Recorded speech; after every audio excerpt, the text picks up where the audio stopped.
This is the current federal tax developments for the week of July the 14th, 2025. Current federal tax developments are brought to you by your state society of CPAs. Metzollers coming this week again from here in Phoenix, where we got up to 118 this week, so we're on the nice warm side. I'm going to take a look at a few developments that took place in taxes this week, beginning with, whoops, went a little too far there if you're watching the video, went a little too far there. The recent development on the Johnson Amendment, the potential concession by the IRS in a court case.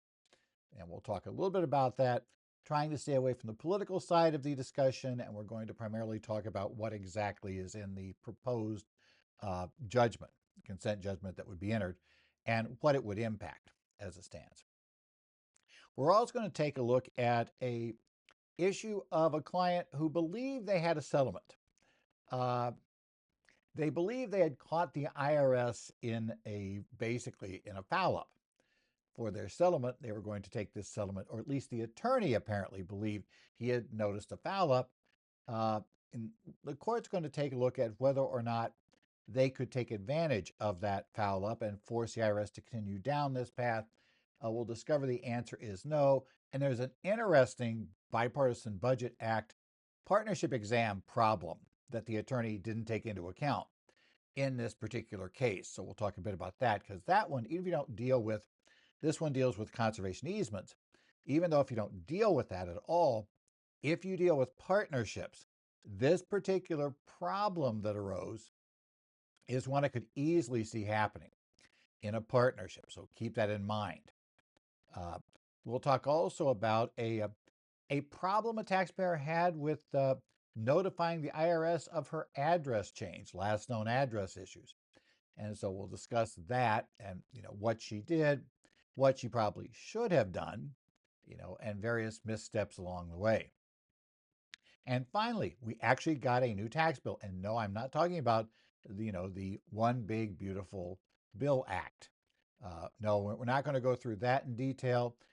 This week, I gave a continuing education course on the Act. And, we had about a 3-hour course and still had like 40 minutes of questions after the course ended going through. So yeah, it's a big thing. And so we're not going to cover it in detail here. We'll cover developments as they occur, as IRS gives guidance and that going forward. But the actual full bill, yeah, just don't see that realistically we could cover it here. But we did get, though, another bill, at least it's on the president's desk for signature. So we'll talk about the Filing Relief for Natural Disasters Act, what it is, why it matters, and what exactly goes on with it. But with that, let's start with the developments in interpreting the Johnson Amendment to 501c3 in tax-exempt status litigation. And this week, we had a proposed consent judgment offered between the IRS and the litigant in the case of National Religious Broadcasters et al. Versus Billy Long from the U.S. District Court, the Eastern District of Texas. And this was proposed to the court on July the 7th. Now, some background on what we're talking about here. This particular litigation involved a claim that the Johnson Amendment, which imposes, as we'll discuss, certain restrictions on political activities of 501c3 organizations, especially as regards to the elections themselves, that was in conflict, at least if interpreted in one way, it would be in conflict with First Amendment requirements, both on freedom of speech and the separation of church and state. Basically in essence, favoring certain religions over another. And so we got into that. And the key question we're going to do here, if we boil it down to very basics, is going to go, is it okay for a church to have somebody from the pulpit, let's say the minister from the pulpit, specifically mention and effectively endorse a political candidate? Or does that risk the church's basically tax-exempt status? So the donations to the church would no longer be deductible as 501c3 organization, and the church itself would basically now owe taxes on its earnings. So, but both of those are things that would be kind of a problem for a church. So we'll talk a bit about this. Now, this is a proposed consent judgment. It is currently under consideration by the court. It has not yet been, as far as I've heard, actually accepted by the court as, as they're to enter it as the final judgment. This proposed judgment, which again has been proposed by both parties, would address the interpretation of the Johnson Amendment as it applies to churches and their tax-exempt status. And while it's not binding, right, and it's not yet binding on anybody until the court actually would enter the judgment, it does offer some insight into basically how the IRS now is thinking about religious organizations' political speech and its potential impact on their tax-exempt status. So it is important if you're advising organizations, you may want to, and you have an organization that hears about this and they now want to, in their view, take advantage of this. Yeah, you need to understand the limits here. Where how far out does it go? And again, since we're talking about qualification, I would certainly, in essence say, if we're going to do something this big, we probably do want to, sit down with counsel that's up to speed on 501c3 issues, and review, the ultimate judgment, and make some decisions based on that. But we'll talk a little bit about this. But if you're advising tax-exempt orgs, yeah, especially churches we're looking at here, religious groups, then yes, it is a big deal. Now, Internal Revenue Code Section 501A establishes a tax exemption for organizations described in subsection C or D of 501, as well as Section 401A, the qualified plan areas. And of course, we're dealing here with 501C right now. Now, 501c3 has details entities organized and operate exclusively for religious, charitable, scientific, literary, or educational purposes, among others. And a fundamental requirement to be exempt from tax under 501c3 is that no part of the net earnings can inure to the benefit of any private shareholder or individual, even if not an equity holder of any sort. And, the question is, of course, well, does an endorsement from the pulpit, would that violate this? And that wasn't clear, but in the 50s, if I remember my history right on this, we had an amendment to 501c3 called the Johnson Amendment. And it basically imposed significant restrictions by clarifying that as part of that private inurement, if you're a 501c3, no substantial part of the activities of the organization can be carrying on propaganda or otherwise attempting to influence legislation except as provided under subsection 501H. And yeah, there are allowed levels of activity there. And which does not participate in or intervene in, including the publishing or distributing of statements, any political campaign on behalf of or in opposition to any candidate for public office. Now, obviously, we are looking at the second part of that one to a large extent. In essence, is this the political campaign problem when we have this particular, an election in front of it? Is it appropriate, for a minister to basically, specifically endorse based on, religious-based background, say you should vote for X, rather than Y, do they have the right to say that from the, and we're going to say from the pulpit right now, that's the most dramatic way, and we'll talk about what this settlement would suggest when we're there. Now, this lawsuit was initiated a little bit less than a year ago on August the 28th of 2024. It is the plaintiff is National Religious Broadcasters, which is Intercessors for America, Sand Springs Church, and First Baptist Church, Wascom. So these churches, etc., are involved. The defendant, Billy Long, became the defendant because he has now been confirmed as commissioner. That's what you get when you get confirmed. You get added as defendant in all of these government cases. And the IRS is also a defendant. Now, according to the plaintiffs, the Johnson Amendment, both on its face and as applied. So on its face, meaning, basically it just automatically would be, a problem just as written. But then as it would apply to churches, it's also a problem. It would deal with the First Amendment rights. It would violate essentially both the freedom of speech and the free exercise of religion It would also violate Fifth Amendment rights, the due process of law, and equal protection under law, and the Religious Freedom Restoration Act. Now, what they asked for was declaration the Johnson Amendment unconstitutionally prohibits political speech by 501c3 organizations and to prevent its enforcement, insofar as it restricts such speech. Now, that's what they asked for, not necessarily exactly what this agreement would give them, but we'll talk about what it gives them.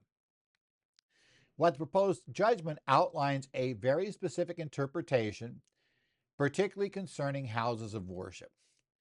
Both sides stipulate in this proposed consent judgment that when a house of worship in good faith speaks to its congregation, right, a limitation there, through its customary channels of communication on matters of faith in connection with religious services, concerning electoral politics viewed through the lens of religious faith, it neither participates nor intervenes in a political campaign within the ordinary meaning of those words.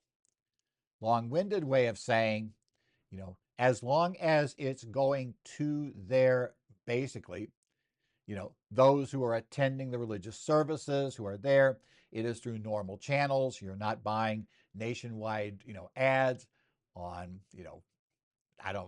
what in the world is it, ESPN every day, right? Doing that's not the normal channels you communicate with your, with your faithful through, shall we say. Of course, it does open up an interesting interpretation for various groups, that do maybe do that sort of thing, that advertise and, communicate religious religious items through there. So again, you'd have to see how this expands out. That's where things will get a lot more interesting if this is adopted by the court.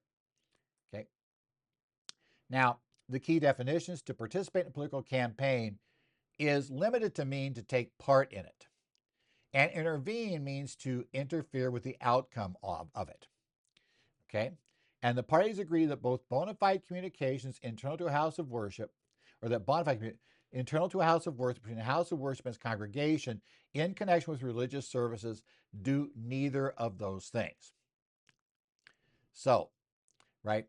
Now, they claim here that this aligns with the IRS's general practice of not actually going out and enforcing the Johnson Amendment against, religious groups for any speech concerning electoral politics in the context of worship services, despite they do receive a lot of complaints about that. And to be totally fair, they receive complaints from people on both sides of the aisle because there are politically active congregations, that have wildly different views. So we do see that. Basically, the IRS has generally not intervened there. They look at it more on the standpoint of outside of the actual worship service. Do you do those things? So worship service, presumably communications through things like, maybe newsletters published by the church every week, or email blasts they send out every week. Those sorts of things would apparently be covered, I'm going to think, by this. But again, if you're going to be following this, and your first thing is wait to see how the dust settles. But if you're going to, quote, indirectly rely on this, I would definitely be very careful. Outside of the pulpit, we need to have a nice long discussion about how this is going to go. Now, the proposed judgment emphasizes that the interpretation is supported by the doctrine of constitutional avoidance. Applying the Johnson Amendment to internal communications could create serious tensions with the First Amendment's Establishment Clause. And the claim that's made here is the problem would be it could be seen as favoring religions that do not engage in electoral politics over those that do, based on their internal speech of their congregations, potentially violating the Establishment Clause prohibition against officially preferring one religious denomination over another. You may remember in that basically state unemployment tax case a couple weeks ago from Wisconsin, that was how, the Supreme Court resolved the issue of, this particular group, even though it was being run by the Catholic diocese, because the diocese, as a matter of faith, did not believe in basically tainting the good works by basically using that as an advertising opportunity to recruit new members, to recruit new members to the church, to basically, give them a nice hard sell, that violated the Establishment Clause. Therefore, they were preferring religions that did do the hard sell. If they did something and did the hard sell, that they could be exempt under Wisconsin's interpretation of the rules. But the Catholic diocese, sorry, you're not doing the hard sell, so we're going to force you to pay, to be under the unemployment clause. So we did have a recent Supreme Court that did look at the Establishment Clause in the context of preferring one religion over another, right? And therefore favoring one. Now, if approved by the court, this is important. The court has to review this. The mere fact that the two parties agreed to it, remember, as a judgment, it does have influence. It can be referred to in other cases, right? And issues of that sort. The court is not really allowed to enter a judgment that just blatantly misstates the law, right? So it's not that they just really don't. Now, they realize neither party's challenging. So it's more along the lines of my understanding that the court's just going to see if this is a reasonable view and not really worry too much about whether or not, had it gone all the way to trial, that this is what we would have come out with, either one way or the other. Seems unlikely if the court was just writing, its opinion after it heard the case, that it would come out exactly like this judgment. But so it's being offered. But it would recognize a formal acknowledgement of interpretation that, for practical matters, has largely guided the IRS enforcement practice regarding religious organizations. So, for tax pros, it means an enforced understanding that churches and other houses of worship generally have latitude to address electoral items through the lens of religious faith in their internal communication with congregations during religious services, would not jeopardize their 501c3 status. Again, the question becomes how far you can take this. I would say, presuming you want to do it. Remember, technically, this is only a case between the IRS and these churches and the broadcast organization. It's not a case technically involving your local congregation. Yep, they weren't part of it. Well, maybe if they were, then fine, they're part of this, but otherwise it doesn't. But it does suggest that such preaching would not cause you the problem. Again, how far away from that you can stray, whole different question. Because again, we don't know that this would have been the result with a full-blown trial. We just know it's what we've got for the moment. Now, key limitations still would remain even with this agreement. The communications must be in good faith, aimed at its congregation, right? This doesn't open the door, to the church, going out there and going after others for this, right? It's got to be through its customary channels of communication, opening up and doing something brand new. Yeah, that's, again, especially when that new channel only talks about this political issue or only runs during the election period, that's probably a step too far. So it doesn't seem to be covered by this. It does have to be on matters of faith. So you got to make sure that, you're not going to endorse somebody without tying it back to the, to the religious beliefs of the congregation or of the denomination or of the church. You've got to tie it back, to this. And it must be in connection with religious services.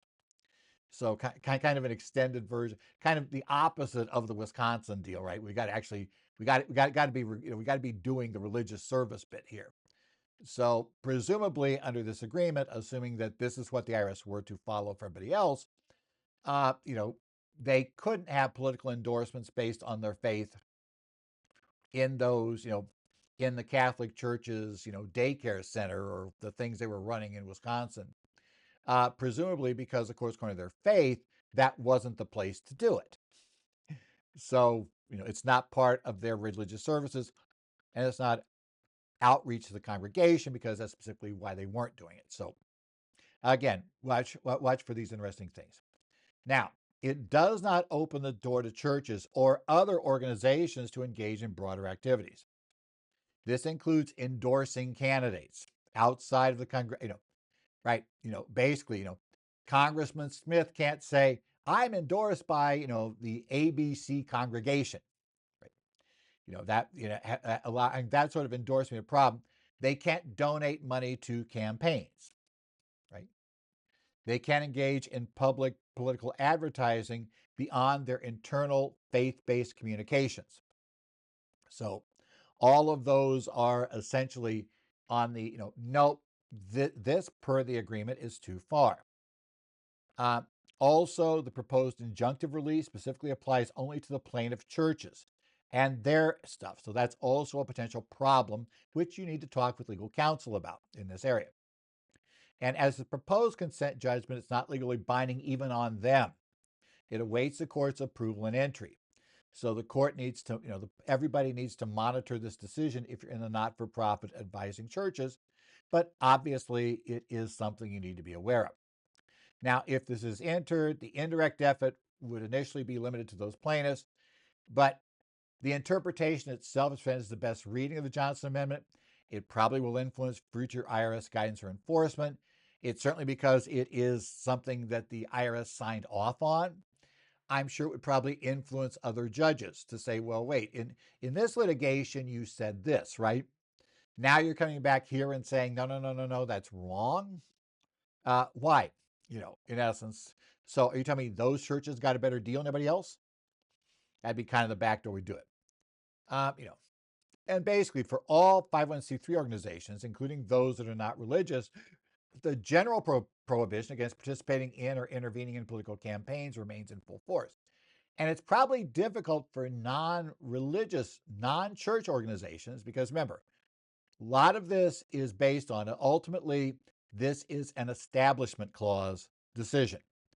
And establishment clauses look at establishing an official church and how that's been interpreted. So that probably means that other 501c3 organizations don't really get anything out of this one, right? Because it's not really how it goes. The distinction between advocacy and issues, including via lobbying within limits under 501h and prohibited campaign intervention, is still critical for maintaining tax-exempt status.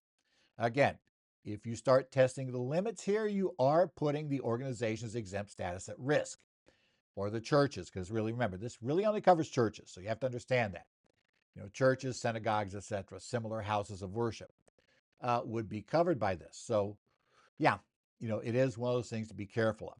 Again, it's politically charged, and that's always a difficult thing to talk about with your clients. We have to make sure that we separate out our political beliefs from what we're telling the client. Whether we think this is a good idea, a bad idea, whether we think that churches should have unlimited ability to do political, work, or whether we think they should be strictly cut down to zero. When we're serving as advisors, we have got to be able to divorce ourselves from those concepts and come back and, tell our client what exactly is, how this applies to them. Now, so somebody doesn't go after and misinterpret what I just said, I am not saying you have to serve an organization. If you decide just on your views you will not serve, a charity that does X, yeah, you don't have to accept the client. But if you accept the client, you have to give them the proper advice. That's inherent in having accepted the engagement. You can't accept the engagement and then edit your advice, to suit your views. And so that's why it's got to be very careful to make sure that you don't let your views influence the advice you give, either saying you can or you can't do something. Okay, next up. We got a group here that thought they actually caught the IRS making a major error in proposing a settlement. This is the case of Arden Row Assets, LLC versus Commissioner, Tax Court Decision 2025-71 on July 8th. And this involves a conservation easement. Now, it is not a syndicated one. We will get to that. What's there, which means it was really just a private small group was involved. And the problem was this organization that was involved in this was also involved in syndicated easements. So Yeah, there's a big mess here. But this involves the proposed settlement that the IRS offered to the partnership, and whether after the partnership said, "Oh yeah, we think that's a good idea," was the IRS bound? And we'll discover that there's a lot of reasons why, the partnership ended up not winning this case. So this is talking about, and these are some base rules on settlement discussions, right? Particularly in the context of conservation easements, syndicated or non-syndicated, actually is the case here. It does underscore a key issue. Settlement agreements are contracts. And so the legal side of this, again, is that contract law principles are applied to these settlement agreements, right? So it's basically a contract law, not basically a federal statutory interpretation here. And so that means, as the court emphasizes here, that we're going to have as important, there was a clear mutual assent to the agreement, that they adhered directly to prescribed methods to accept the agreement. The party that offered the agreement, there was a prescribed method of how it should be accepted. And third, really important here, this is statutory, and this is an interesting problem that this one points out. See if you're not really into the first two things here. You probably need to be interested in the third if you do partnerships, was that you must have proper authority under the Bipartisan Budget Act audit rules to do anything on behalf of the partnership. And that third point is the one I think you got to be really, if you take nothing else away from this one, you got to be aware of the third one, because I can easily see an advisor, which appears to have happened in this case, an advisor conveniently ignoring that and just, sending in acceptance letters without necessarily worrying about who had the right to actually accept it. So this is Arden Row Assets, LLC. It was a partnership federal tax services, and it was subject to the Bipartisan Budget Act procedures. Okay, it claimed a charitable contribution deduction, non-cash, of just over $57 million for a conservation easement it donated in 2018. Now, the IRS disallowed the deduction in its entirety. Arden Row's partnership representative on the return was Natural Aggregates Partners, LLC, and Matthew S. Kaynard was listed as the designated individual. Remember, under the Bipartisan Budget Act, the partnership designates a partnership representative, and if that partnership representative is an entity, then we have to have a designated individual. So Matthew Kaynard was the only person that could essentially do anything directly with the IRS to bind the partnership in regard to this exam. Right? So keep that in mind. Matthew Kaynard is the key person in regards with this. The principals, Mr. Ornstein and Schuler, promoted and implemented numerous conservation easements transactions, some syndicated, some not. So we were in that background. So there was a bunch of these. Now, in 2020, the IRS announced a settlement initiative for syndicated conservation easement cases, generally disallowing the easement and allowing investor out-of-pocket costs and reducing penalties. Now, Category 1 partners of those syndicated conservation easements, those who organized, marketed, or implemented transactions, like Ornstein and Schuler. Now, this one wasn't, but they had ones that were not eligible for out-of-pocket cost deductions for for what they put into the partnership under that settlement agreement. Now, what the issue was, a key development was the tax court's opinion in Lake Point Land 2 LLC versus Commissioner, where the IRS supervisory approval form was found backdated, leading to sanctions and a settlement that allowed investor out-of-pocket costs and exceeding penalties. That fouled up a lot of this whole area with the conservation easements.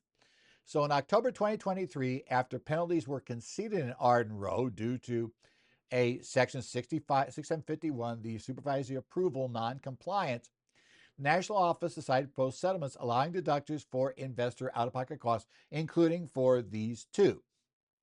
Now, the IRS used a template letter that was intended for syndicate easement cases. Okay. Now, this one isn't really one, but remember, because others they had were, so they offered this apparently broadly, instructing the attorneys at the IRS to add amounts from Schedule M2 capital contributed cash line of the investment tier partnership to the amount, what they'd offer settlement. On October 24th of 2023, the IRS sent a proposal to the partnership's counsel that incorrectly described the case as involving a syndicated conservation easement transaction. Based on that, which was a misunderstanding, right, or basically an error, pretty clear, they offered to disallow the $57 million charitable contribution deduction entirely, but allow another deduction of $24,586,019, stating this approximated out-of-pocket cost and was determined by reference of National Aggregates Schedule M2. And they would concede all penalties. And finally, the settlement required the respondent and petitioner agree to resolve this case by filing a decision document. That kind of thing we just talked about with the Johnson Amendment, that they had to agree to basically to both sign off on a proposed decision document that would be submitted to the tax court. Now, counsel for the partnership recognized immediately that the $24,586,319 figure was incorrect for Arden Row. It was a non-syndicated transaction, had no outside investors. Problem one. Number two, they knew, remember, National Aggregates contributions to all 8 entities it owned. That was what went into that partnership.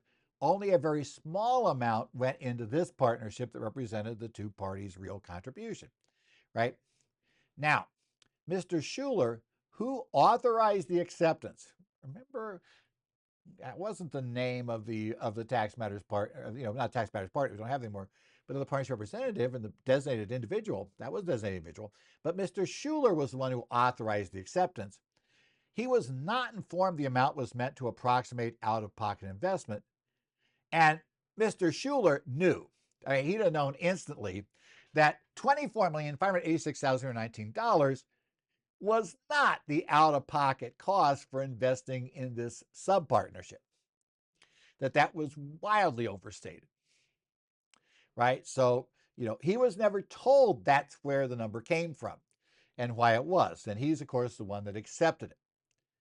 Now, these are all going to be problems. Now, did the attorney keep that from him because he was afraid he might squawk at it? He didn't want to tell him the service had made it? I don't know why. But in any event, per the testimony at the case, he was not informed about this, but he clearly knew, he would have known the minute he was told that that wasn't our out-of-pocket cost. That was way above. Okay. Mr. Welty, who was the counsel, did not consult with Mr. Ornstein, the other partner, or Kaynard. Kaynard was that designated individual for Arden Row's partnership representative before sending the acceptance letter signed by the other partner. Okay. On November 7th, the partnership sent an acceptance letter stated agreement to the sum proposal and determined the other deduction by reference to the investment tier partnership's Schedule M2. Right, the wrong one, but okay. On December 23rd, the IRS recognized that, hey, we really fouled up in a big way. That number is way too high. They proposed changing the deduction to $110,900, which was the actual M2 capital contributions in the partnership under exam, not the partnership that owned it. Right? So, you got to follow that, right? It was the partnerships whose return was under exam. That's the real number. Now, suddenly the partnership refused, leading to disputes. And they subsequently filed joint status reports saying why they had no basis for settlement. So now they're going to try to force the IRS to do this. Right? Now, the tax court said, look, a settlement is a contract governed by the general principles of contract law. And to the extent that it's important, there may be IRC provisions that impact it. Key aspect of a contract is a mutual assent. A meeting of the minds to essential terms is critical for contract formation. There's an offer and there's an acceptance. The offerer, which was the IRS in this case, retains the power to prescribe the method of acceptance. If a settlement is conditioned on execution of additional document, the decision document in this case, its execution controls whether a binding agreement was reached. And mutual assent requires objective manifestation. Oh, I love that term. There's no mutual assent if the parties attach materially different meanings to their manifestations, and neither party knows the meaning attached by the other. This is where failing to inform the partner is going to be a problem, right? Yeah, we're going to say. Remember, the person that signed to accept, in addition to not being the designated individual, was not aware of what the IRS meant by out-of-pocket costs. He wasn't aware it was giving out-of-pocket costs. That was a problem. The mutual mistake doctrine applies where a contract exists, but parties made the same erroneous assumption. Under the Bipartisan Budget Act rules, too, the partnership representative, and when we have an entity, the designated individual, then, by extension, has the sole authority to act on behalf of the partnership and to bind the partnership and its partners. The Bipartisan Budget Act does not expressly allow an individual partner, no matter how much of the partnership they own, no matter what their standing is, it doesn't matter, right, to enter into a separate settlement agreement that converts the partnership items to non-partnership items. They can't really do that. They can't move it on to out of the BBA. So they're not allowed to do that, which would be the only way to save this at this point. And the petitioner, basically the taxpayer, the partnership, bore the burden to prove there was a binding settlement agreement. The court denied it, denied the fact, motion to enforce a settlement, citing 3 independent grounds. Any one of these grounds by themselves would have said, sorry, it can't be enforced. Number 1, the prescribed method of acceptance was not met. The settlement proposal clearly stated that resolution required filing a decision document which the court deemed a material item, not merely a ministerial act. Here's the key. A ministerial act is considered just a formality. It was a mere formality. What the court considered here was this was a material item. This was by necessity going to be subject to negotiation on exactly the terms. While there was a broad outline of an idea in the proposal, the actual detailed settlement would be there. And, now the question becomes, does settlement agreement merely say, that, hey, this is giving them the amount they invested, in the partnership, and and that amount was, you could see it on the return, that's, in essence, that had to be something that was actually signed off on. Was it going to say that? Was it just going to say 24 million? Yeah, we don't know how you get there, right? Now we're going to get it. It certainly was never done. The partnership's subsequent actions, filing a joint status report saying no basis for settlement and proposing trial dates, contradicted the claim that a binding agreement had been reached via letters. In essence, yeah, they kind of safeguarded because, hey, we got to go to trial if this doesn't work. It also said, separate from the fact that that agreement was never drafted and filed, number 2, there was a lack of mutual assent. The parties had materially different meanings to the other deduction amount. Clearly, the IRS, by what they said, when they sent out the agreement, they meant for it to be a deduction for investor out-of-pocket costs, approximately. Now, Mr. Schuler, the partner, remember, the attorney knows that's an error. But the attorney, per, what the court ruled here, evidence said, didn't tell Mr. Schuler that that's what the IRS meant. So he understood they had just agreed to give him a fixed deduction, like a compromised number. Yeah, it's a weird number, but, somehow compromised the number. And, so they would get a significant portion of what they were going to get otherwise, what they'd claim, but not the whole thing. So it looks kind of like just kind of an agreement to settle. We're just not going to challenge. Crucially, neither party knew the meaning attached by the other. The IRS was not aware that Mr. Schuler just believed this was a compromise settlement. There's just compromise on the amount. And Mr. Schuler didn't realize the IRS meant it to be an out-of-pocket cost settlement. There was no meeting of the minds. They didn't agree to the same terms.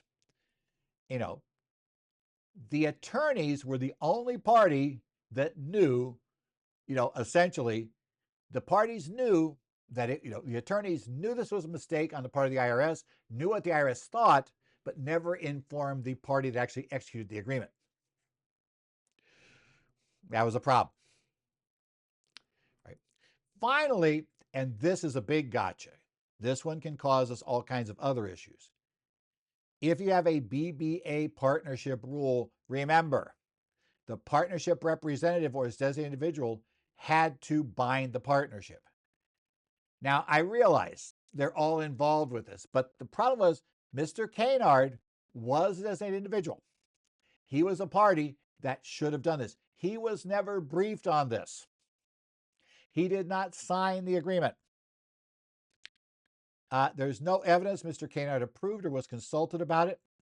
And Mr. Schuler, who authorized acceptance, lacked authority to bind Aspen Rowe.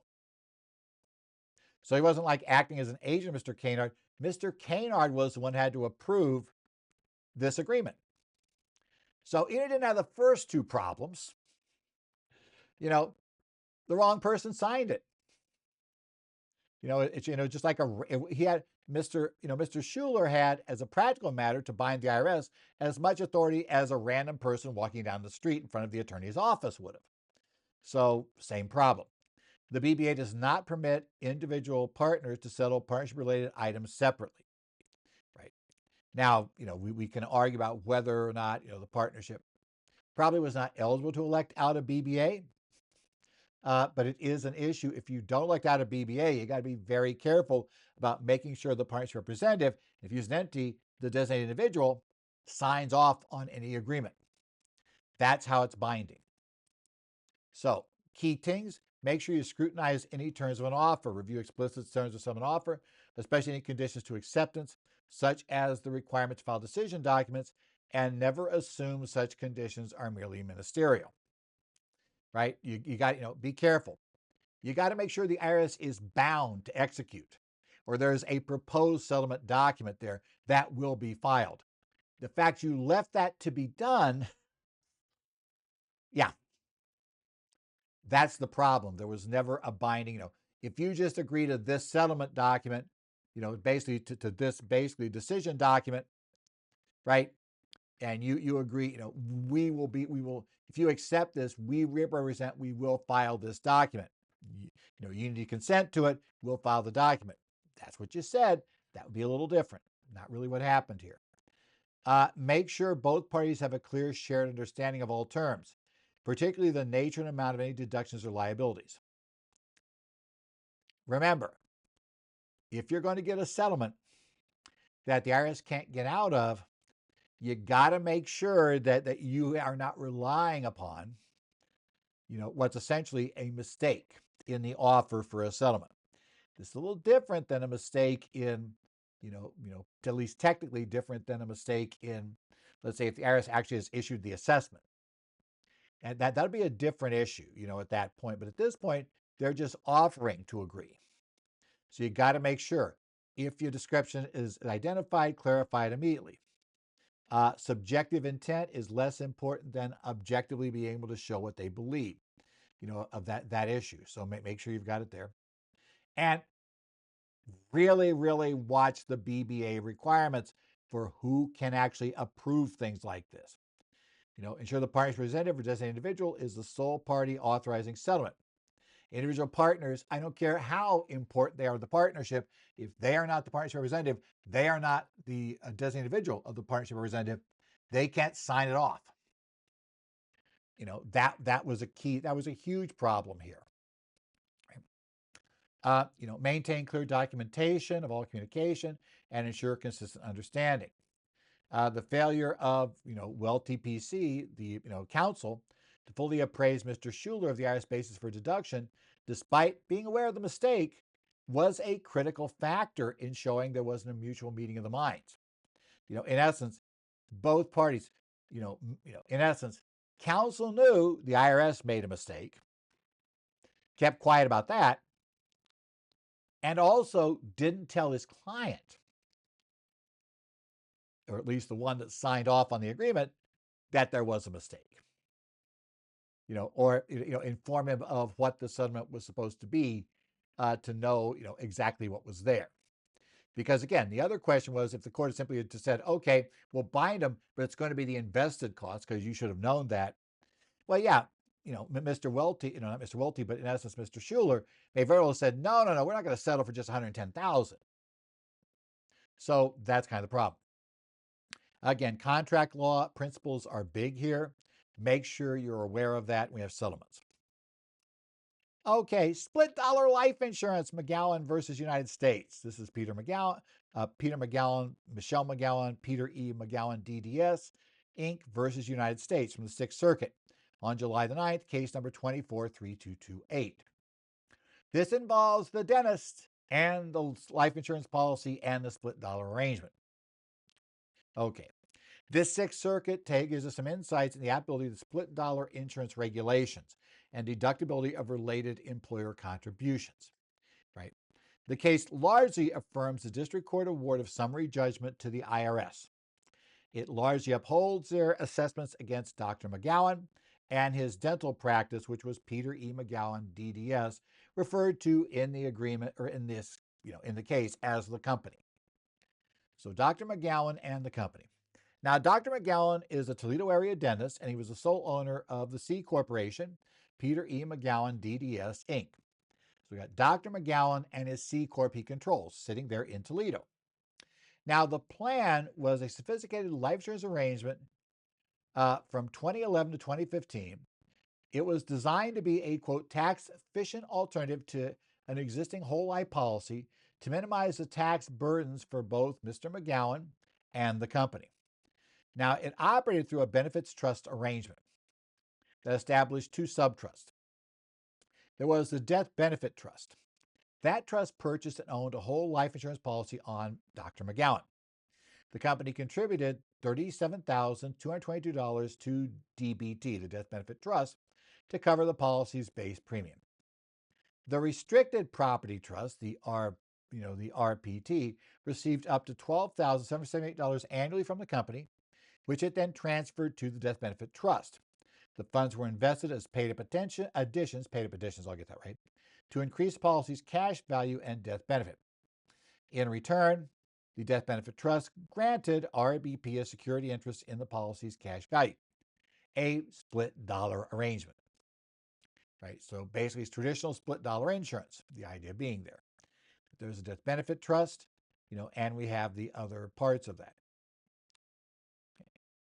Now, Aligned Partners Trust Company served as a trustee, but its independence was really limited because the company could immediately revoke the trustee at any time and for any reason. Now, the other thing the panel pointed out was that Dr. McGowan primarily sought personal financial benefits to the company. The only real benefit to the company, they're going to claim some others, but which the court's going to reject, he said, but the only real benefit that existed for the company was they got deductible payments for putting this money into the program, right? So they were able to essentially shelter $50,000 a year by putting the money away, into this trust where it would magically disappear for a couple of years. Now, there were 3 end scenarios within its 5-year increments. If Dr. McGowan died, the Death Benefit Trust paid a death benefit to Dr. McGowan's designated beneficiary, his wife. If the company chose not to renew the policy after 5 years, the policy would terminate and Dr. McGowan would take direct ownership of the policy. And if the company failed to contribute the base premium, then the Death Benefit Trust would surrender the policy, transfer the cash to the, to the RPT, right? And the RPT would then donate the proceeds to a charity chosen by Dr. McGowan, which would be the Toledo Zoo. Okay. Now, during the plan's operation, the tax position was Dr. McGowan did not report the value of the death benefit or accumulated cash value as taxable income. Under the split dollar rules, generally he should have picked that up, right? He did report the annual $12,778 contributions to the revocable premium trust as income. That's not disputed by either side. Now, the company claimed annual deductions of $50,000 for its total contributions to the subtrust. So again, basically then, Dr. McGowan got, as you may recall, when we go back to the contributions, they essentially, that 37,222 going in every year, yeah, they were, that was in essence what was being deferred. In all of this, as the company would claim a deduction for 50, Dr. McGowan would report 12,778. Okay. In 2016, Dr. McGowan took direct ownership policy, and he reported 115,227 as taxable income, the remaining cash values. Now, again, the IRS here is going from 2011 to 2015. They concluded that McGowan should have recognized the policy's accumulating cash value as taxable income every year, and the company should not have deducted its contributions to the DBT. There was no business purpose, right? The IRS assessed over $100,000 in additional taxes and penalties for 2014 and 2015. So in essence, yeah, effectively, he picked up income, but the problem was, yeah, if this is done right and we disallow the corporate deductions, we're looking at significantly more tax than Dr. McGowan paid.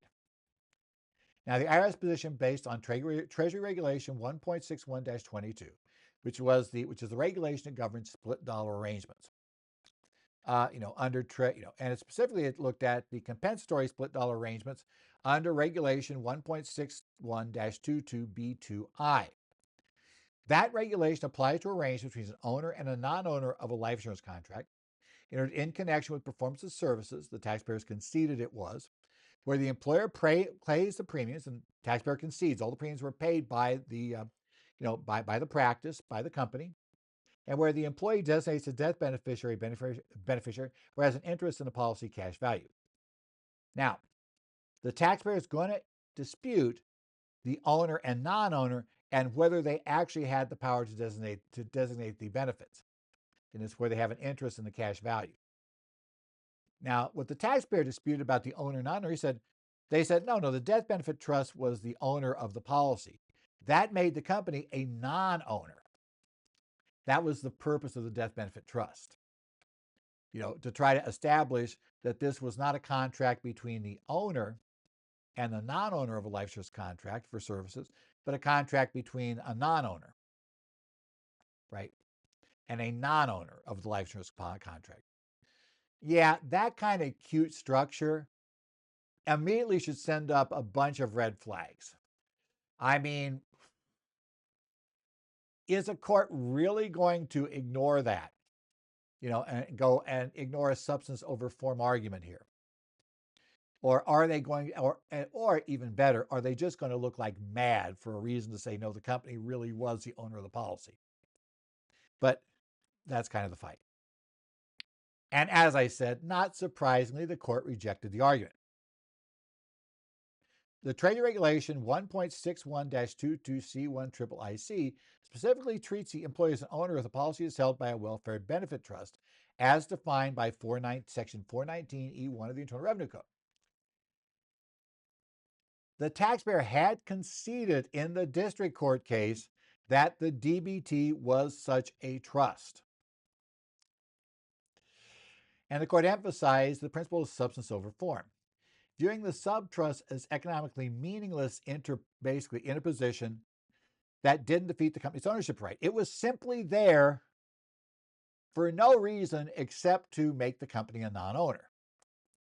And they said, especially given that the company had the unfettered right to fire the trustee at will and replace it with whomever they wanted. They essentially had control over the policy, right? I mean, they were there. They essentially could run it. The court also confirmed the employee benefit condition was met because McGowan, as the employee, designated his wife as the as the beneficiary of the death benefit. The charity's interest was only in the cash value, not a death benefit.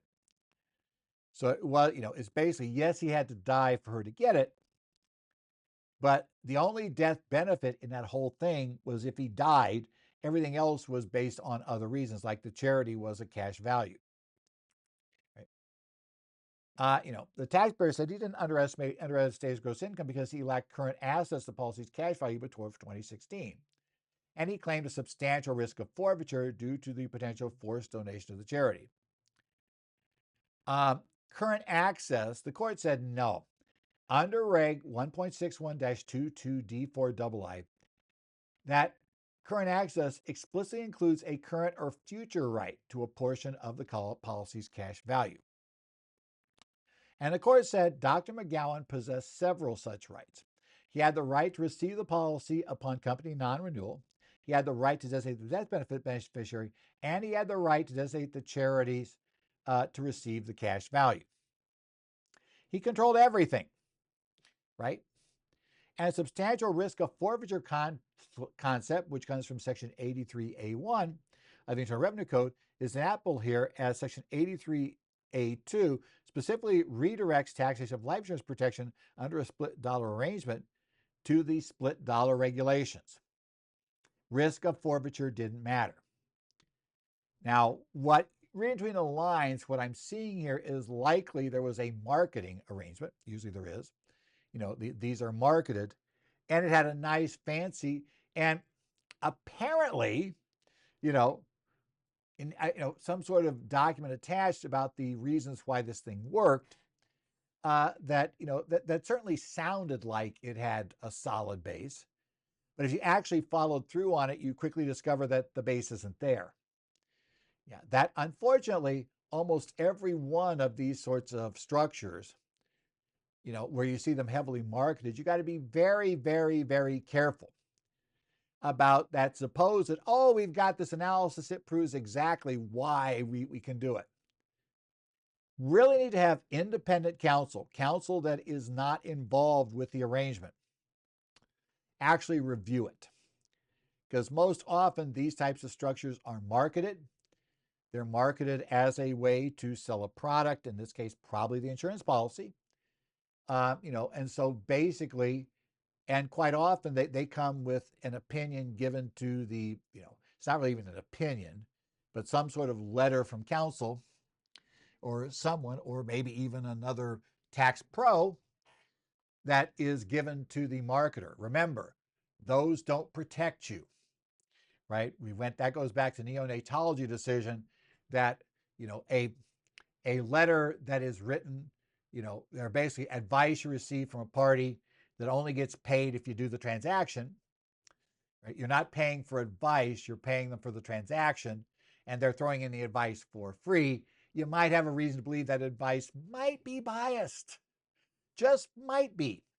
So you need independent review, right? The court also said Mr. McGowan derived an intrinsic value from selecting Toledo Zoo as a potential beneficiary, making that charitable donation itself a current or future right. So you couldn't say, the charity, which I'm sure that was the reason charity was stuck in there. Look, this third party is going to get it. Yeah, he designated the zoo, and he had rights there. The problem is they always want to say you didn't give up control. So yeah, the more things you control, the more likely it's going to fall apart.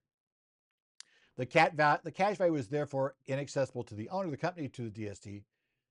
Satisfying part of the current access definition, benefit trust barred the company from accessing the funds for purposes other than Dr. McGowan, his beneficiary, or as a charity.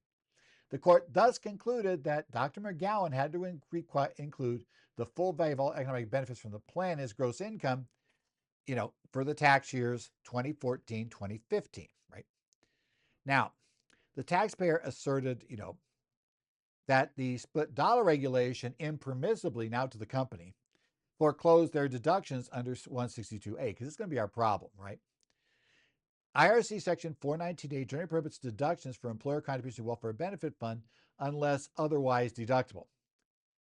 And remember, this now is going to look at the general rule. Is there a business purpose? Is this an ordinary and necessary deduction?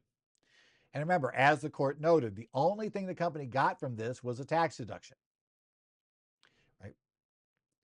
That's not going to satisfy this. Deductions are a matter of legislative grace. They quote the Supreme Court on that, requiring taxpayers to clearly demonstrate their right to them.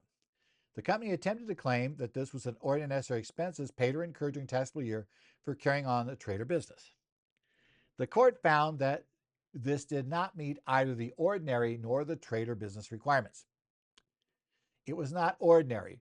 The paying of premiums like this was not commonplace among dentists and dental practices, but not for trade or business. Now, that one I think is a little bit, I'm not sure how well that would stand up, but we'll go with it.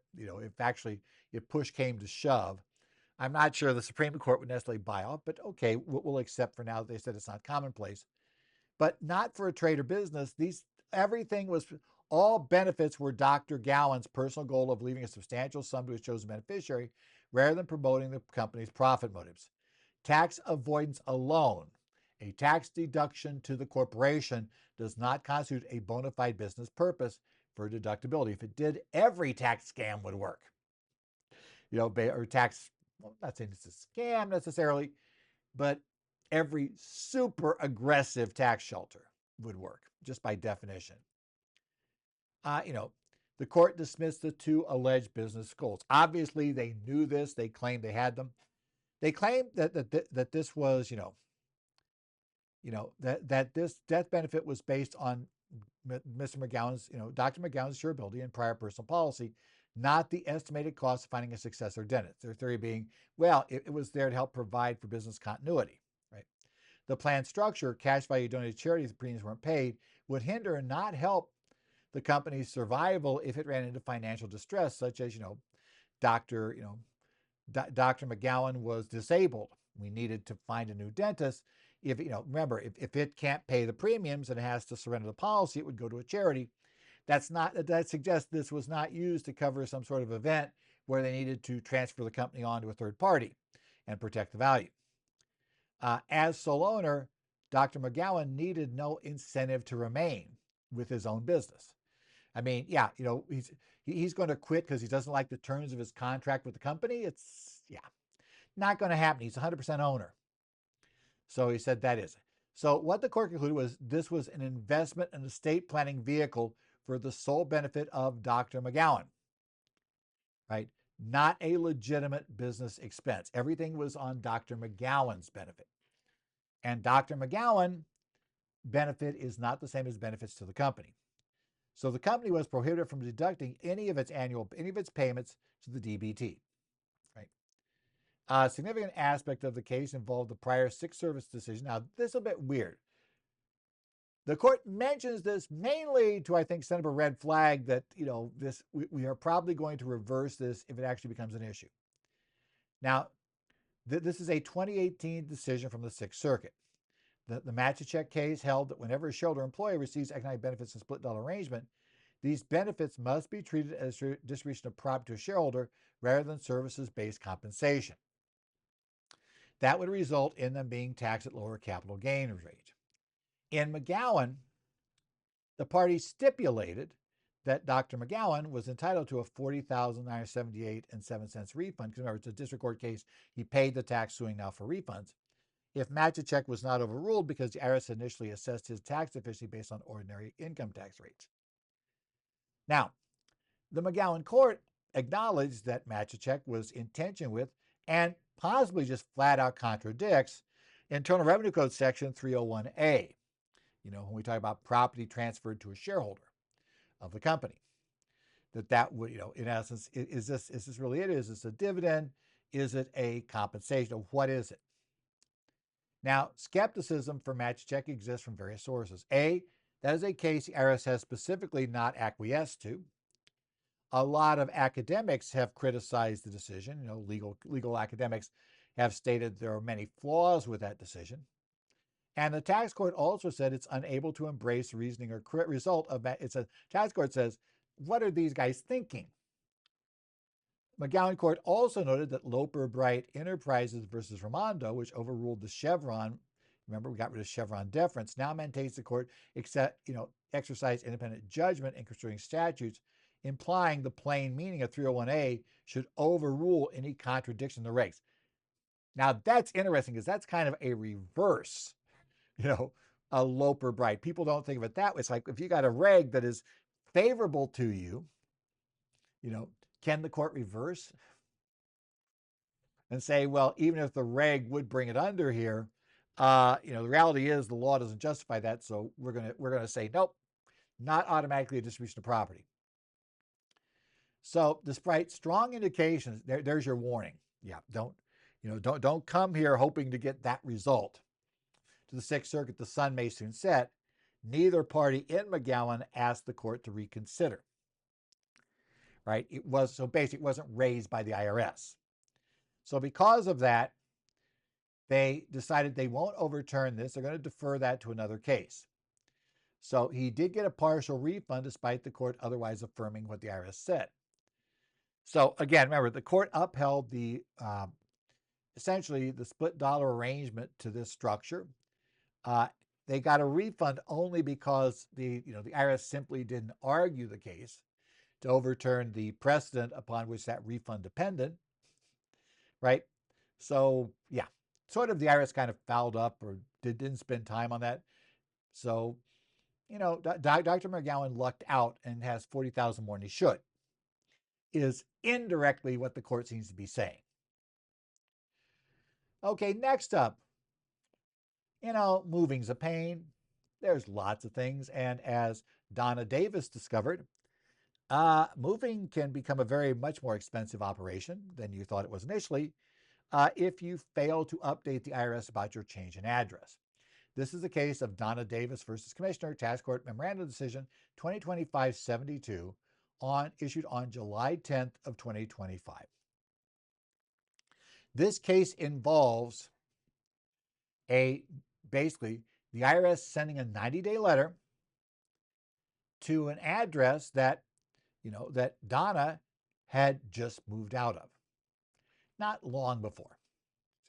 Donna had just moved, and that didn't make its way to her until a long time after the 90-day rule had expired. In fact, she actually got it by asking for a Freedom of Information request because the IRS did start pursuing her on this. What IRS notice and what disallowance and what, yeah. So we're going to talk a little bit about this. Let's talk about the case. This is Donna Davis versus Commissioner. There are strict rules for establishing jurisdiction, but they are mechanical. Okay, they're mechanical rules. You have to realize that. Outside of the Third Circuit, you're going to find these mechanical rules may result in what appears to be a very unfair denial of a taxpayer's right to go to court.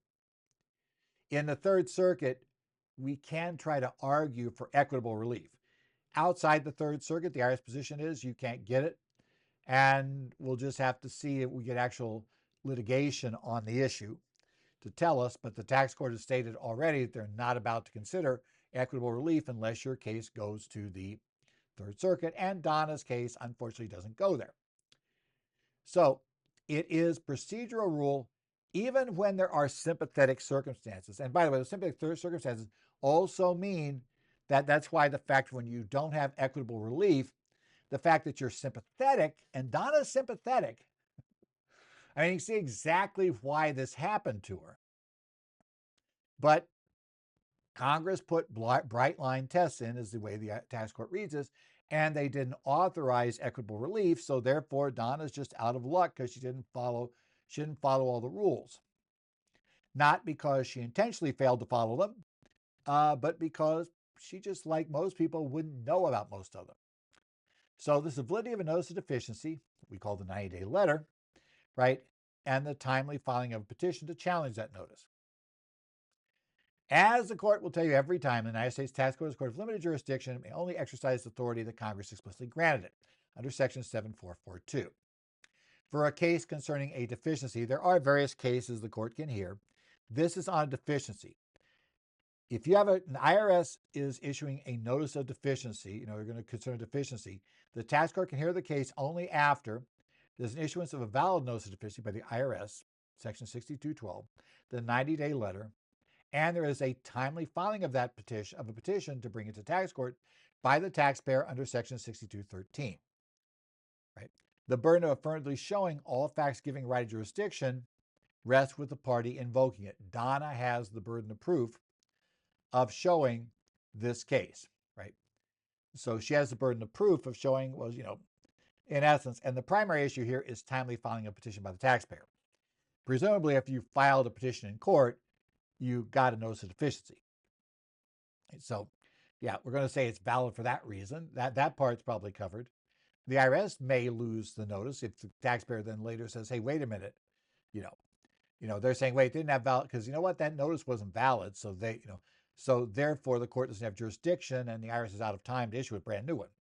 And yes, the IRS has lost those cases. Remember, I think a week ago we discussed one of those situations. Right? So this notice was issued to Donna Davis for a 2018 tax year. Notice was mailed November 1st, 2021 to her Irvine Avenue address in Newport Beach, California. The 90-day deadline to file a tax court petition expired on January 31st of 2022. Now, her petition was received by the tax court on June the 26th of 2024. Yeah, 24, right? Bearing a postmark of June the 21st of 24. So essentially, she filed this petition 872 days beyond the deadline for filing it. Well, start out, no jurisdiction because that wouldn't be a timely filed petition.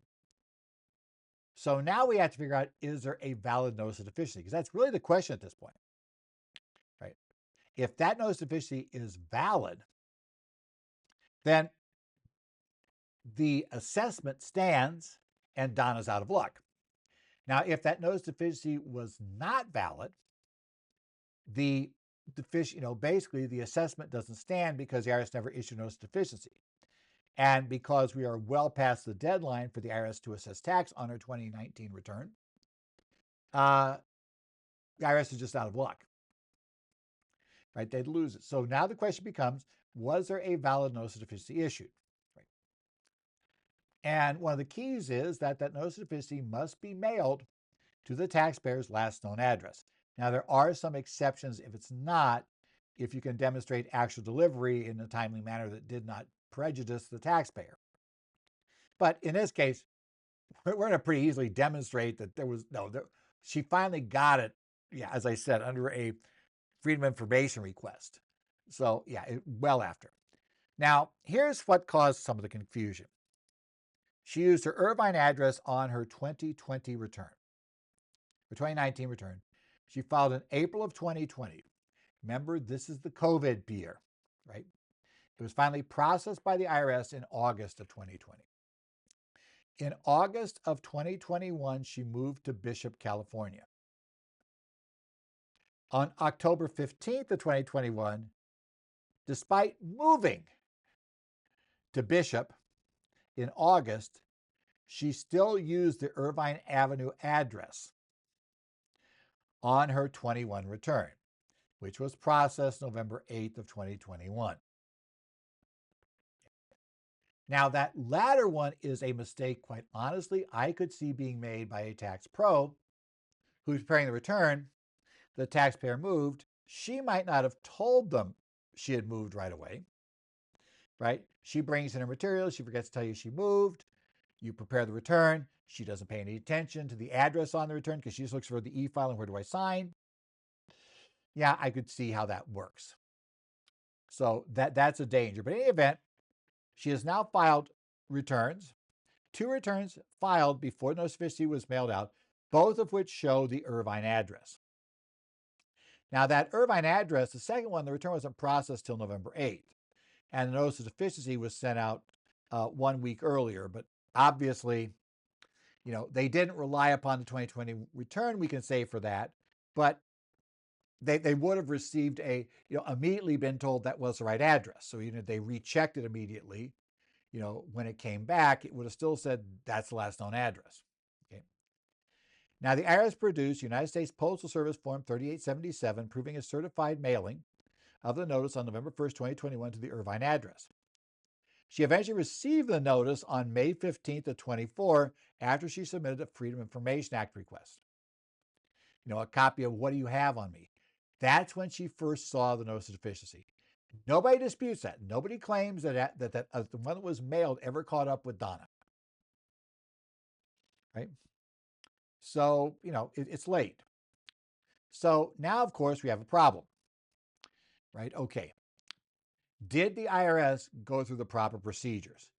So now the problem is, well, the returns all said, the Irvine Avenue address.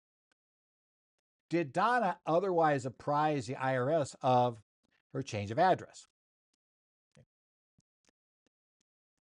Now, her claim, of course, she didn't send to her last known address. She claimed that she had informed them with a couple of different methods of her address change before the notice was mailed. U.S. Postal Service change of address form. She stated she rented a U.S. Postal Service post office box in Bishop, California on June 25th of 2021 and was required to file a change of address form with the Bishop Post Office. However, she didn't have any documentation of that change of address form being filed or when it was filed, right? So that's going to be an issue. She said on multiple occasions she advised an IRS agent she had moved. However, eventually when she testified, she admitted she couldn't get through the automated system. Yeah, the IRS, it's tough to get the IRS by phone. Remember that? Yeah, that's a known thing. So she then drafted a letter on or about September 21st, explicitly stating her Bishop, California mailing address. She supplied an undated copy, but offered no proof of mailing or confirmation of receipt by the IRS. She noted it never occurred to her to send that letter by certified mail. Okay. Yeah. Remember, the proof is on her to show that this is here, and her proof is now going to be on her, to show that the notice of official was not properly mailed. Remember, the IRS now has shown they have a proof of mailing. That generally is going to, if everything appears proper, that'll establish that it was mailed to the last known address, unless the taxpayer can show it wasn't. Right? And she also filed a motion requesting the court take judicial notice of the IRS delays in processing paper mail during 2020 and 2021.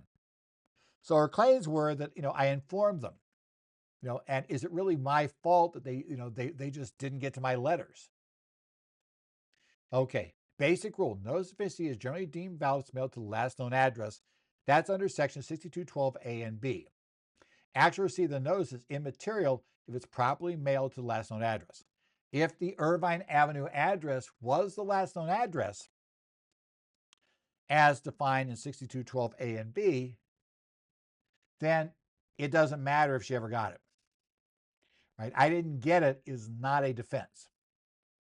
Now, to prove proper mailing, so when she raised this question, now the court has to go back and ask for proper mailing. The IRS has to prove that with competent persuasive evidence. A USPS Form 3877 is considered highly probative documentary evidence of the date and fact of mailing and can establish proper mailing on its own. Okay. Now, how do we determine last known address? The last known address is generally the address on the most recently filed and properly processed federal return. Since the 2020 return was not fully processed until the end of November, remember, it had the Irvine address on it anyway, but since it wasn't processed until a week after the notice of officiality was issued, basically it would be the in this case, 2019 return, which also showed the Irvine Avenue address, right? This will be true unless the IRS received clear and concise notification of a different address. Now, I'll point out, that return filed that process on November 8th could have thrown a monkey wrench in the works. Had it been processed before the notice of officiality was mailed, then it would have superseded her notices. So, she was just kind of lucky that one didn't get processed until later. Now, she bears the burden of proving the notice was not sent to the last known address. And the inquiry is going to be focused on information the IRS possessed at the time of mailing. While the taxpayer claims was submitted that change of address form, and the IRS does check those every so often per standard procedures, the court requires documented evidence. Her testimony, no matter how believable Donna is, and the court did not indicate they didn't believe Donna, no matter how believable Donna is, her testimony is not enough to make this work without some sort of corroboration. And while she said that a post service employee would testify to that fact, she didn't submit that evidence. They never had anybody give an affidavit or a statement, give an affidavit or come in and testify in the case that was it. She filed it, that it had to be filed. So, that was kind of it. Now, the IRS had established, the initial point of proper mailing of the notes via certified mail to the Irvine address using Form 3877 from the Postal Service. Acknowledgement of the certified mailing. Now, so The IRS properly used the Irvine address from the 2019 return. That was the most recently processed return, before the notice was filed. The 2020 return, which also had Irvine address, was processed after notice was sent. So even if she'd updated to Bishop on the 2020 return, it would have been processed too late, but she didn't, which doesn't help her case, right? In essence, that still showed Irvine.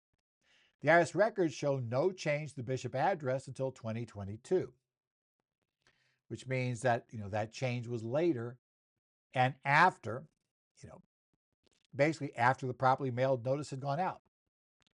So that was, and that's most likely how they eventually got notices to her asking for money, right? After they started sending dunning notices again after COVID. And that's most likely how all of this came to be known. So yes, it is a COVID got in the middle of this too, right?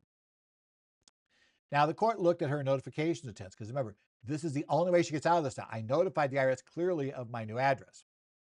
The change of address form, no documentation, no corroborating testimony. So not even a need to try to figure out if it was done early enough for the IRS to have had that, right? And it's also kind of interesting, of course, that, nothing ever got forwarded, apparently. Telephone calls the IRS. She herself testified she couldn't get through on the phone. That's trying to call the IRS is not the same as actually telling them your address changed. Trying to call them, tell them your address change is not the same. By the time she testified at trial, she never showed any successful communication with an IRS personnel to inform them of her new address. Okay. The court found her copy of an undated, her copy of the letter was undated, so it didn't even provide a date she put on for when she wrote it, and noted the address, the absence of any proof of mailing or IRS receipt, and said, it was therefore unlikely the IRS received this letter before the notice was mailed, and they have to have received it. The court found the petition was filed on June 26, 2024, more than 2 years after the January 31st, 2022 deadline. It is it's untimely. Without a timely petition, the tax court lacks jurisdiction to redetermine liability. Therefore, Donna, you owe the tax. You can pay the tax, and if the statute's not run out, we shouldn't have by this. It's still so you can pay the deficiency and then sue for a refund, and go through that route. But you're going to have to pay the deficiency, and you're going to have to go to district court or court of claims. Now, the court denied the taxpayer's motion to take judicial notice of the IRS mail delays. Said there was no evidence of any change of address correspondence to the IRS before notice of mailing, so those wouldn't have impacted. And while the court was sympathetic, understood exactly, said, yeah, we understand. Yes, we are definitely not saying you didn't send address changes to the IRS. We're not saying you didn't file with the USPS. Our problem is you can't document it. And Congress has granted no authority to provide a remedy under these circumstances, regardless of the taxpayer's inadvertence. In fact, she just didn't know better, and there's no reason she should have known better, or their attempts. We can't do it. Again, in the Third Circuit, you might get a different answer, but not here. So taxpayers who miss a deadline may need to explore other avenues. That's paying the tax and suing for a refund. And that's not a good alternative. In most cases, the math just doesn't work, right? So again, remember, jurisdiction is key. The 90-day deadline is crucial. The tax court outside the Third Circuit takes the position it cannot waive or extend the jurisdictional deadline. It can't consider equitable reasons for doing so, right?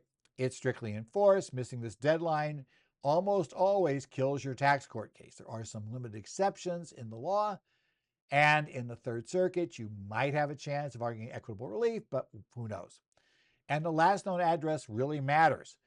This is the key mistake she made. There are ways to officially notify the IRS of the address. She should have filed the forms 8822, if I remember my forms right, with the IRS and sent it via certified mail, and probably return receipt, because again, there's a presumption of receipt, but again, because the rule is, did they receive it in time to update the records? What did they know when they issued it? You really probably would like to have that, with the records. You go online and get the records of when the Postal Service recorded delivering it to the IRS. Note those things, but we really need that. And the last known address matters. The IRS is generally entitled to rely on the address from the most recently filed and processed federal tax return. Right? For the address to be effective, the IRS must receive clear and concise notification, and you need to document the fact that you have sent that and document every way. And if you do a change of address form with the Postal Service, again, that's a little tougher to show what time, how long it should be there. But if it's there long enough, the court probably agree that it should have been, the IRS would have picked that up. Make sure you document that, right? Critical importance of documenting that you notify the IRS timely of address changes, right? And through documented communications channels. Certified mail, official IRS channels with proof of relief, oral, uncorroborated testimony of oral or unproven written notification is generally not going to work. Yeah, this is unfair, but it's kind of the way it worked. And you thought we were done with new tax laws. Well, we're not. Rather, we now have another new tax law, right? We have the Filing Relief for Natural Disasters Act.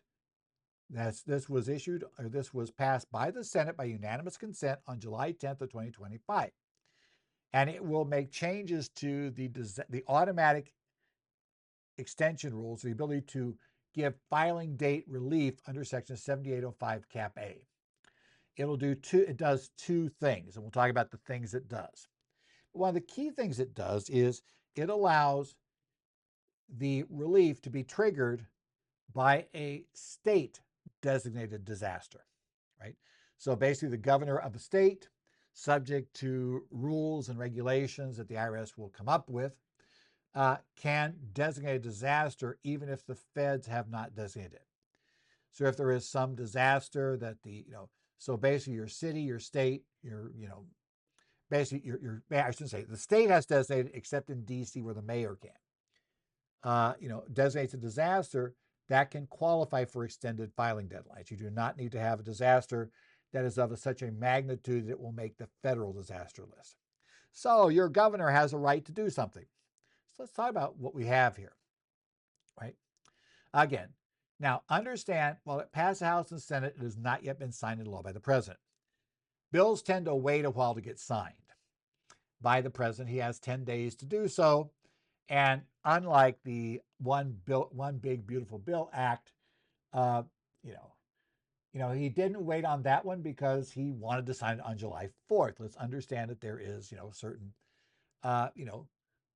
value, PR, political communication value in doing it on July 4th. So, this one's not quite going to be the same impact. So while it's really important to a lot of people, potentially,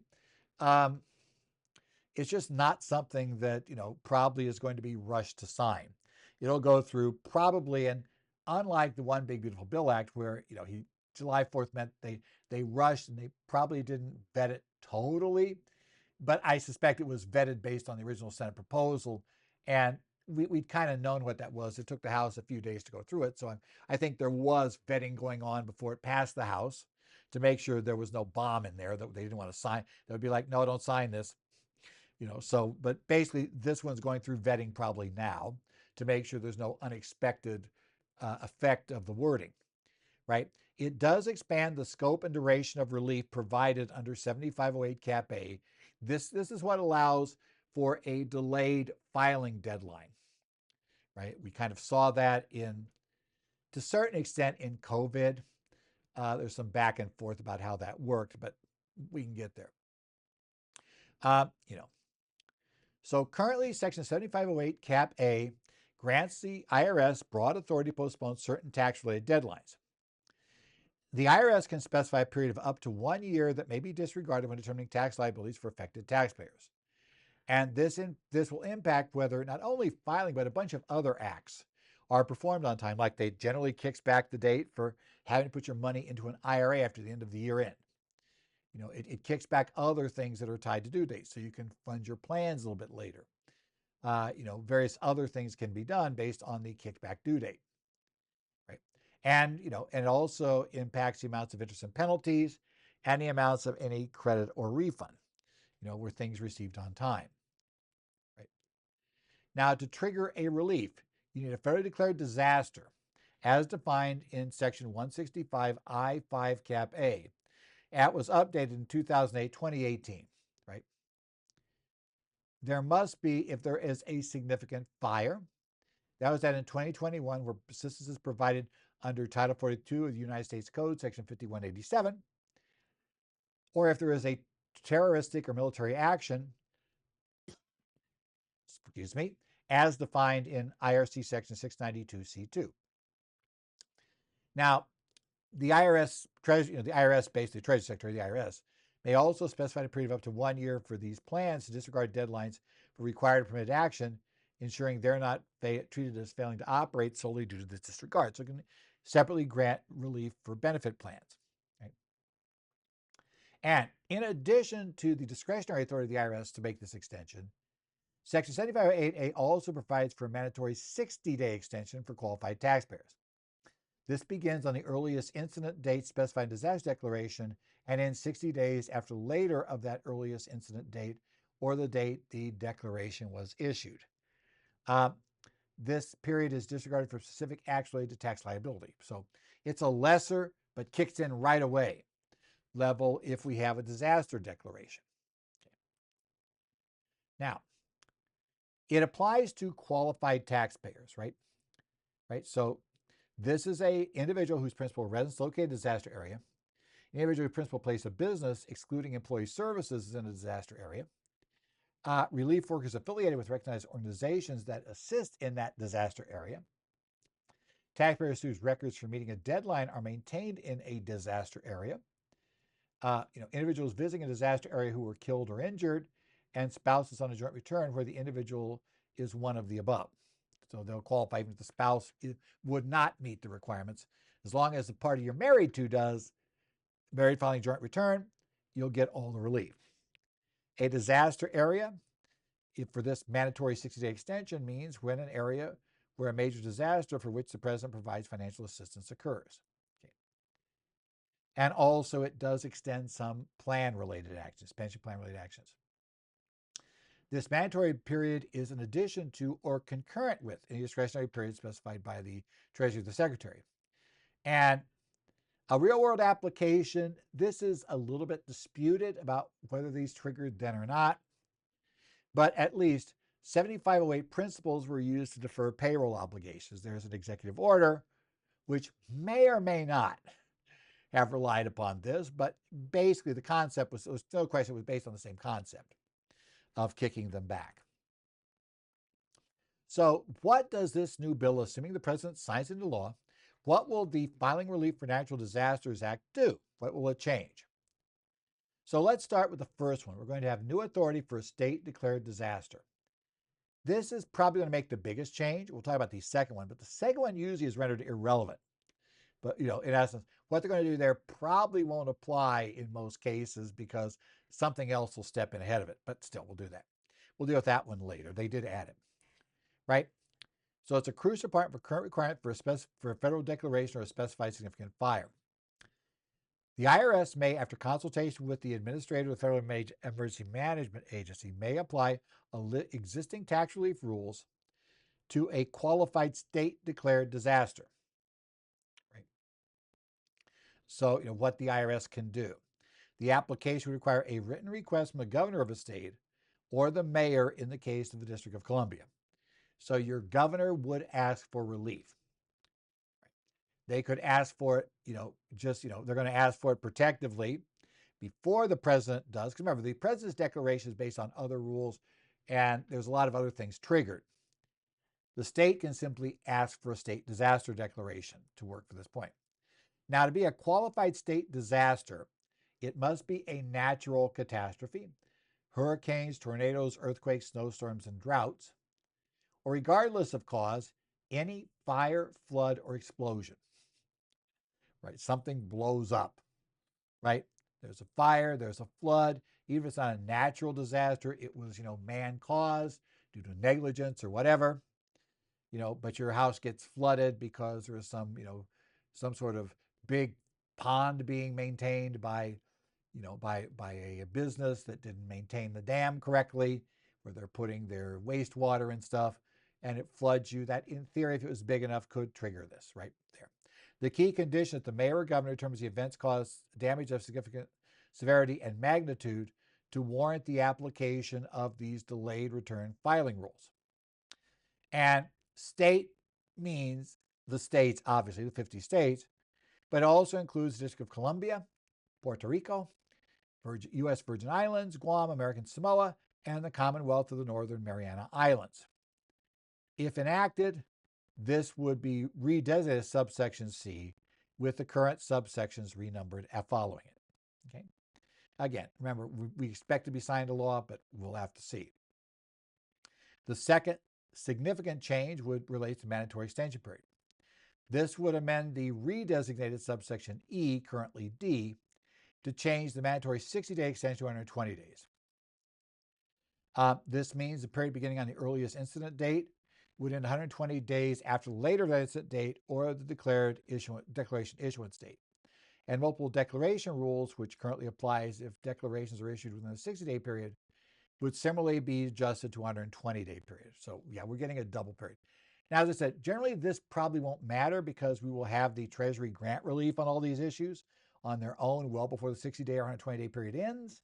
But just in case they don't get to it by the end of the 60th day, you now have 120 days. So you're going to have time period to plan for at least up to 120 days automatically. So basically, you're going to now have 4 months instead of 6 months of a delay. Right? The heading of the subsection is changed to reflect it's 120, not 60, and basically just doubles the automatic relief period, right? And that plays for taxpayers and pension plans. So again, it's really a buffer for awaiting IRS to act generally. You're going to have a 128-day period if this is signed into law. Now, the big thing for us to remember about this is the fact it could now be a state-declared disaster is significant. It also means, you may want to make sure that your state organization, whatever it is, has been in communication with the governor's office of your state. Once it's signed into law, to point this out, and certainly get involved early on if there is a disaster, contacting the governor's office to say, we think you probably should consider requesting this relief. You don't need to wait for the president to do something. You can go ahead and just request right now and get the granted based on your state declaration, and not have to wait for the feds and get the relief. Now remember, this is not the automatic relief because, the FEMA and the IRS have to approve the request that it meets the requirements. So it's really going to be under the standard rules, not the 120-day rules. But conceivably, it definitely gives you a buffer during that 60 or 120-day period, potentially, until the IRS acts. If there's a federal declaration, well, we've had the federal.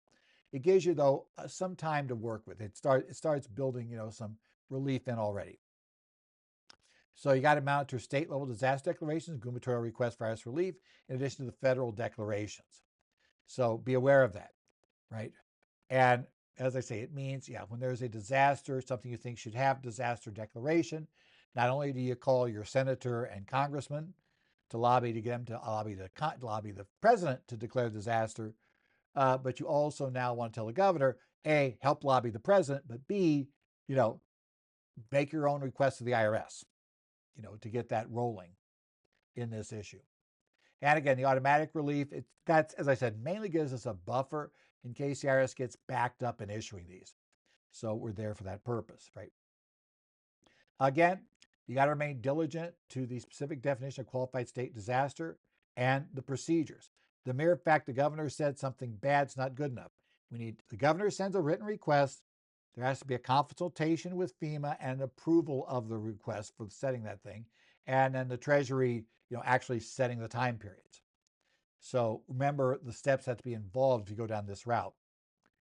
The amendments proposed by this bill would apply to declarations made after date of enactment, which is the day the president signs the bill. And I don't believe yet it has been signed. It had the last time I checked. Again, it's already passed out of representatives, so you should stay informed about its progress through the legislative process and be prepared for potential and impactful changes to disaster tax relief that your client should be aware of. This has been the Current Federal Tax Developments for the week of July the 14th, 2025. Again, you can email me, edzollers@currentfederaltaxdevelopments.com if you have a quick question. I also tend to look in on the Connect sites run by Arizona, New Jersey, Illinois, Idaho, Washington, those involved in that. I think I did anybody in there. Yeah, I think I did in that mix. We obviously will be checking back with you next week. I am continuing to do sessions on the the full-blown bill, which, as I said, takes quite a bit going on. I've got sessions this week in Arizona. I'll be doing a couple of sessions next week for Minnesota and Idaho. And again, they're doing 2 and 4 hour versions. I think in another Arizona run of the 4 hour version, if I remember right. And I think there is a replay of New Jersey's 3 hour version I did this past week coming up this week. So we got a bunch of them hanging around, and we will have a full 4 hour version for Minnesota in August. So that's kind of where everything sits. So if you're looking for that whole big bill, big, beautiful bill stuff in all its gory details, we have those. But anyway, I will see you guys next week. Hopefully, we'll talk about whatever happens in the coming weeks in taxes. And so I should just close with go ahead and come back here next week for more discussions of current federal tax developments.